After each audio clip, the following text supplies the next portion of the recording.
नमस्कार विद्यार्थी मित्रांनो, मी प्राध्यापक doctor Vijay Gorde, department of geography, Mahatma Gandhi art science and late, NP commerce college, Armori, dist, Gadchiroli.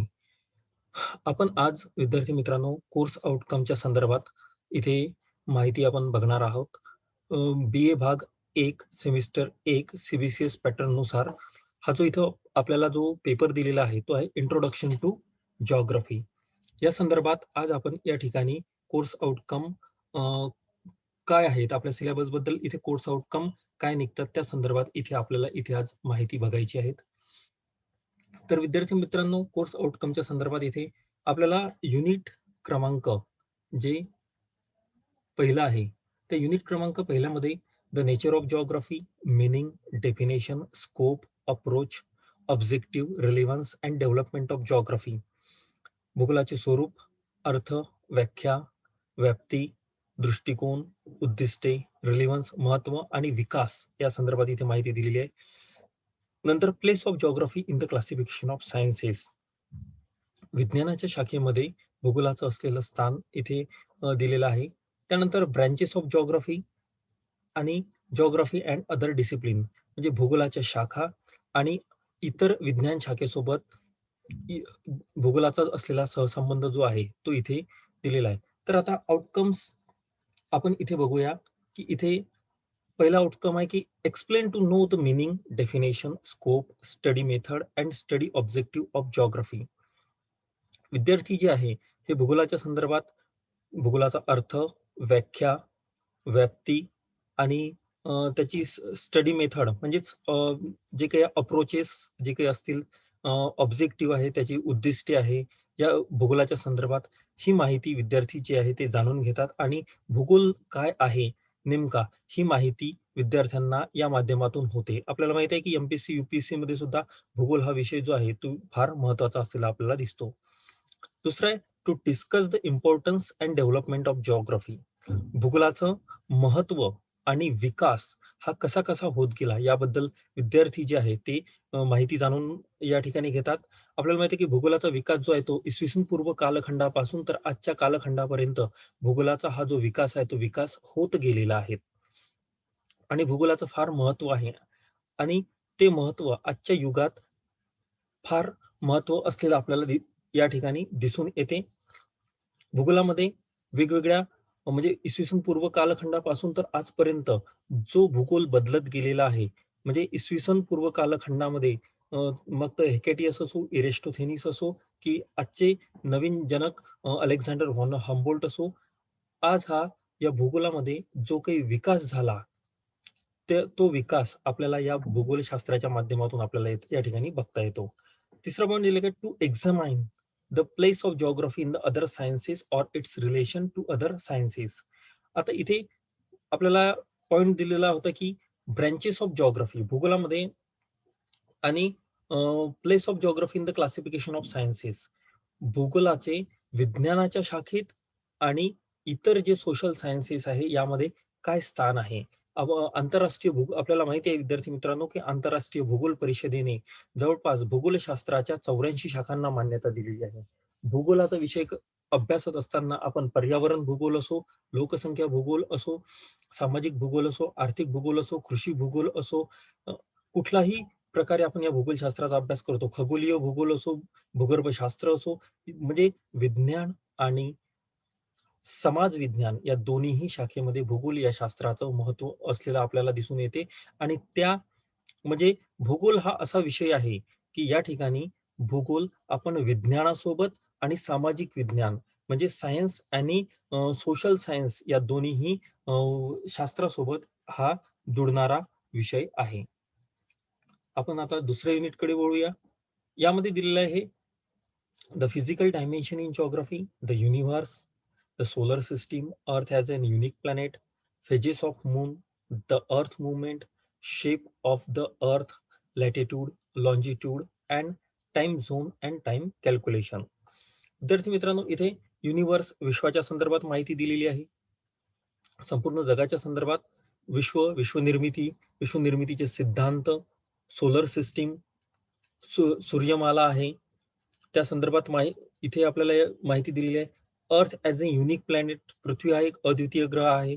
Phases of moon, चंद्राच्या कला, द द अर्थ मुवमेंट, त्यामध्ये पृथ्वीचं परिवलन परिभ्रमण आहे. शेप ऑफ द अर्थ, पृथ्वीचा आकार, आकृती, लॅटिट्यूड, लॉन्जिट्यूड आणि टाइम झोन, वेळ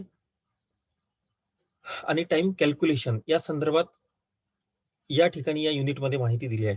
त्यामध्ये आपण पहिला इथे एक सीओ जो आहे तो पाहू.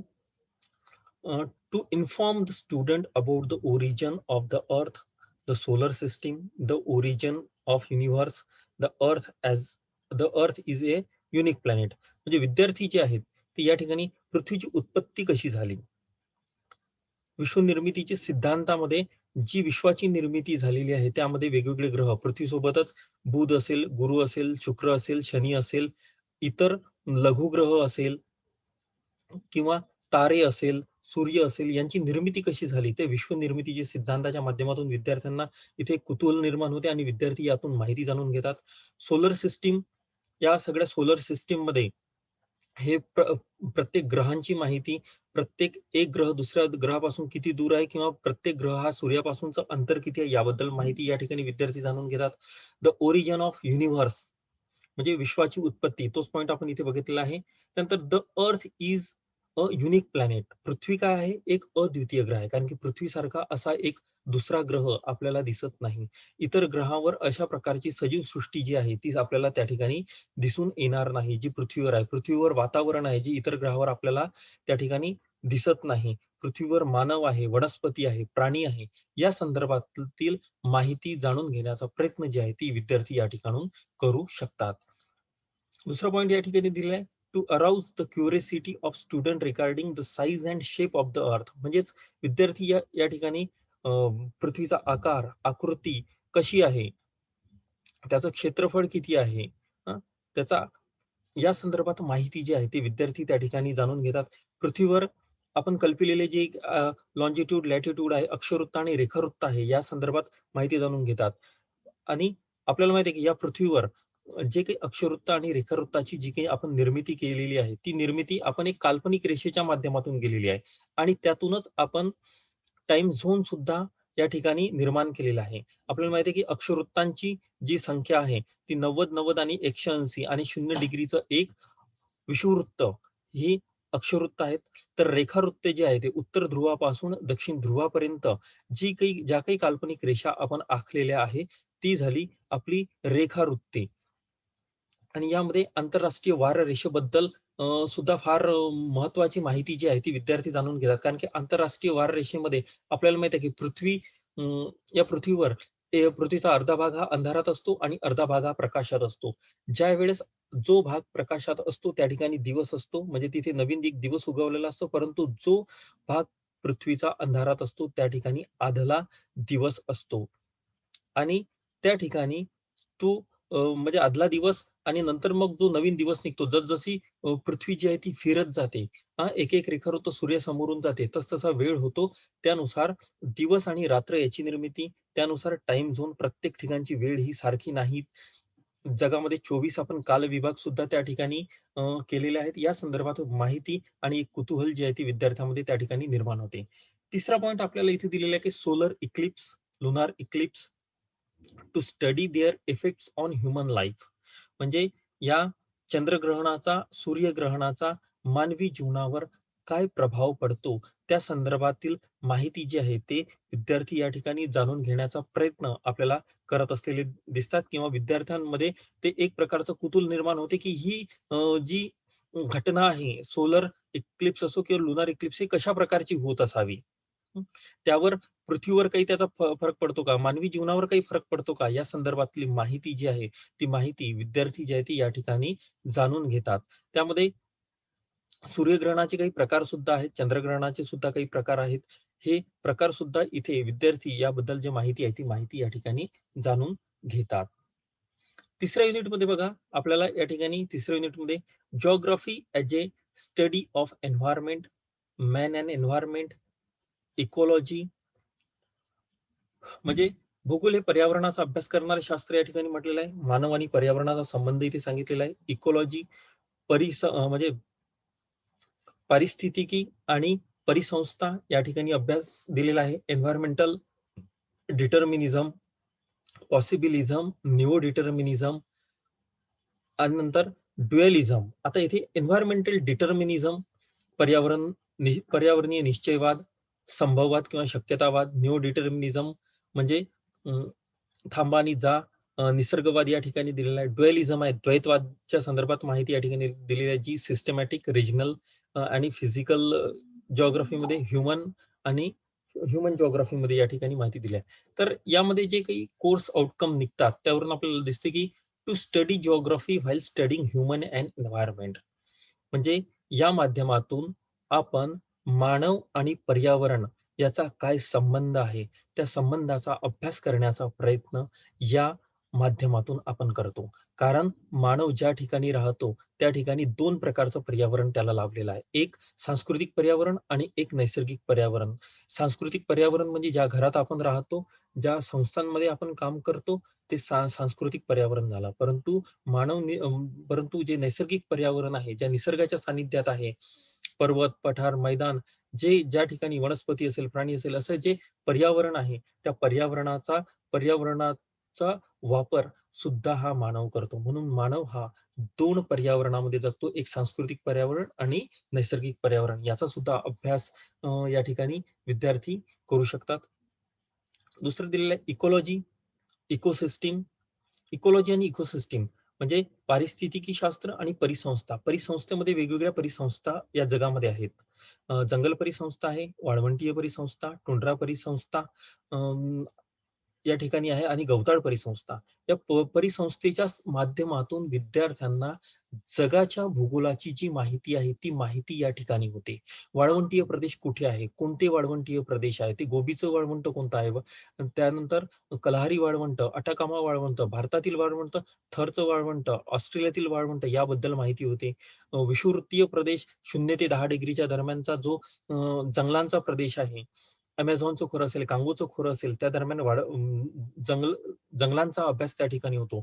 जगातील काही गवताळ प्रदेश असेल, सॅव्हाना गवताळ प्रदेश असेल, स्टेप्स, डाऊन्स, वेगवेगळ्या प्रकारची नावं याबद्दल विद्यार्थ्यांमध्ये जी आहे ती तो माहिती त्या ठिकाणी घेऊ शकतो आणि एक जनरल नॉलेज म्हणून सुद्धा या विषयाचा तो विद्यार्थी अभ्यास करू शकतो. यामध्ये नंतर या ठिकाणी दिलं की एन्व्हायरमेंटल डिटर्मिनिझम, पॉसिबिलिझम, न्यू डिटर्मिनिझम. एन्व्हायरमेंटल डिटर्मिनिझम, पॉसिबिलिझम आणि न्यू डिटर्मिनिझम म्हणजे ह्या अशा संकल्पना या ठिकाणी मांडलेल्या आहे की मानवासोबत मानवाचा ज्या वेळेस पर्यावरणासोबत संबंध आला त्यावेळेस काही तज्ञांनी पर्यावरणाला महत्व दिलं, काही तज्ञांनी मानवाला स्वतःला महत्व दिलं, तर काही तज्ञांनी स्टॉप अँड गो डिटर्मिनिझम किंवा न्यू डिटर्मिनिझम नवनिश्चयवाद त्या ठिकाणी मांडला. एक पर्यावरण डिटर्मिनिझम मध्ये मानवाला कनिष्ठ मानून निसर्ग श्रेष्ठ आहे अशी एक विचार प्रणाली उदयास आली. पॉसिबिलिझम मध्ये, शक्यतावादामध्ये फक्त मानव श्रेष्ठ आहे, पर्यावरण हे त्यापेक्षा कनिष्ठ आहे अशी विचार प्रणाली उदयास आली. तर न्यू डिटर्मिनिझम मध्ये काय म्हटलेलं आहे की पर्यावरणही श्रेष्ठ नाही, मानवही श्रेष्ठ नाही, पर्यावरणात राहूनच मानवाला आपले काम करावे लागते. त्यासाठी एक सिग्नलचं उदाहरण सुद्धा त्यांनी दिलं. ज्याप्रमाणे आपण ग्रीन सिग्नल लागल्यावर थांबतो आणि ग्रीन सिग्नल मिळाल्यावर आपण निघतो आणि रेड सिग्नल लागल्यावर आपण थांबतो, त्या प्रकारची एक विचार प्रणाली इथे दिसते. नंतर दिले की and giving students knowledge about nature through the concept. म्हणजे या विविध कन्सेप्टच्या माध्यमातून, या संकल्पनांच्या माध्यमातून विद्यार्थ्यांमध्ये जी आहे ती पर्यावरणाच्या संदर्भात अवेअरनेस सुद्धा त्या ठिकाणी निर्माण होऊ शकते आणि पर्यावरणाबद्दल जनजागृती सुद्धा विद्यार्थी या ठिकाणून करू शकतात आणि पर्यावरणाचं महत्व सुद्धा जाणू शकतात. तिसरा पॉईंट या ठिकाणी दिलाय की ह्युमन अँड एन्व्हायरमेंट म्हणजे मानवाचा आणि पर्यावरणाचा जो सहसंबंध आहे तो सहसंबंध या ठिकाणी अभ्यासला आहे की कारण या पर्यावरणात राहूनच मानवाला जे आपले कार्य आहे ते कार्य या ठिकाणी करावं लागतं. नंतर physical and human geography, regional and systematic geography, to know debates in geography. म्हणजे या ठिकाणी विद्यार्थ्यांना हा विषय अभ्यासत असताना प्राकृतिक भूगोल आणि मानवी भूगोल ह्या भूगोलशास्त्राच्या महत्त्वाच्या दोन शाखा. परंतु या दोन शाखेमध्ये एक वादविवाद असा आहे, एक द्वैतवाद आहे. एक शाखा स्वतःला श्रेष्ठ मानते, तर दुसरी शाखा स्वतःला श्रेष्ठ मानते, फिजिकल अँड ह्युमन जिओग्राफी. परंतु आपण जर अभ्यास केला, तर दोन्हीही शाखेला एकमेकांसोबत राहूनच आपलं कार्य करावं लागते. ज्यामध्ये रिजनल जिओग्राफी आणि सिस्टमॅटिक जिओग्राफी असो, म्हणजे प्रादेशिक भूगोल असो की क्रमबद्ध भूगोल असो, यामध्ये जरी वादविवाद असला तरी तो त्यामधून वेगवेगळ्या शास्त्राचा विकास सुद्धा त्या ठिकाणी भूगोलातील वेगवेगळ्या शास्त्रांचा म्हणजे भूगोलाच्या वेगवेगळ्या उपशाखांचा विकास सुद्धा यामधून झालेला आपल्याला दिसून येतो. यानंतर युनिट क्रमांक 4, a brief historical overview of geography as a discipline. नंतर आहे recent trend in geography with special reference to India. म्हणजे भूगोलातील काही नवीन कल जे स्पेशली भारताच्या संदर्भात आहेत. पहिला पॉइंट आता अ brief historical overview of geography. भूगोलाचा ऐतिहासिक कालीन आढावा आपल्याला या ठिकाणी घ्यायचा आहे. Imperative for the futures, modern concept in geography आणि मॉडर्न कन्सेप्ट काय आलेले आहेत भूगोलामध्ये, करिअर अपॉर्च्युनिटीज काय जिओग्राफरसाठी, या संदर्भात सगळी माहिती जी आहे ती विद्यार्थी या ठिकाणी मिळवू शकतात. तर बघा, पहिला पॉइंट या ठिकाणी दिलेला आहे कोर्स आउटकम मध्ये, to give student a historical overview of ancient and medieval geography from the point of view of study. म्हणजे भूगोलशास्त्राचा जर अभ्यास करावायचा असेल तर प्राचीन कालखंडापासून तर आजच्या मध्ययुगीन आणि नवीन कालखंडापर्यंत म्हणजे आधुनिक कालखंडापर्यंत विद्यार्थी भूगोलशास्त्राचा अभ्यास या माध्यमातून करू शकतात. पूर्वीच्या कालखंडामध्ये, इसवी सन पूर्व कालखंडामध्ये, मग ग्रीक विचारवंत असो, अरब विचारवंत असो, भारतीय विचारवंत असो, रोम विचारवंत असो, त्या विचारवंतांनी कोणते विचार मांडले? मध्ययुगीन कालखंडामध्ये शोध सफरीचं युग आलं, वेगवेगळे शोध लागले. त्याच्यानंतर आधुनिक कालखंडामध्ये ब्रिटिश, फ्रेंच, जर्मन, अमेरिकन या शास्त्रज्ञांचं जे योगदान आहे ते फार महत्वाचं आहे. ज्यामध्ये जर्मन भूगोलकार अलेक्झांडर वॉन हम्पोल्ट, ज्यांना आपण आधुनिक भूगोलाचे जनक मानतो. ग्रीक विचारवंत हेकेटियस यांना प्राचीन भूगोलाचे जनक मानतो. तर इथे आधुनिक भूगोलामध्ये अलेक्झांडर वॉन हम्बोल्ट असेल, कार्ल रिटर असेल, रॅडसेल असेल, यासारखे भूगोल तज्ञांनी आपलं फार मोठं योगदान या ठिकाणी दिलेलं आहे आणि भूगोलाचा विकास त्या माध्यमातून झालेला आहे. या संदर्भात सगळी माहिती जी आहे ती विद्यार्थी या ठिकाणी मिळू शकतात. दुसरा पॉईंट दिलाय की create creating career opportunities for geography student through geography. म्हणजे या ठिकाणी भूगोलाचे विद्यार्थी भूगोलशास्त्राच्या माध्यमातून काही आपल्या करिअर अपॉर्च्युनिटीज जे आहे ते त्या ठिकाणी मिळवू शकतात. त्यामध्ये matching job occupation through GIS, remote sensing, जसं आता करिअर अपॉर्च्युनिटीजच्या माध्यमातून जीआयएस कोर्सेस आहेत, रिमोट सेन्सिंगचे कोर्सेस आहेत जे पुणे, मुंबई, नागपूर, डेहराडून या ठिकाणी, दिल्ली, बेंगलोर या ठिकाणी, काही ठिकाणी 6 महिन्याचा कोर्स, 1 वर्षाचा कोर्स, 2 वर्षाचे असे काही जीआयएसचे रिमोट सेन्सिंगचे कोर्स आहेत. जिओ इन्फॉर्मॅटिक्सचे काही कोर्स आहेत की आणि ऍडव्हान्स कार्टोग्राफी असे काही कोर्सेस आहे की ज्या माध्यमातून भूगोलाचे विद्यार्थी यामधून ते कोर्सेस करू शकतात.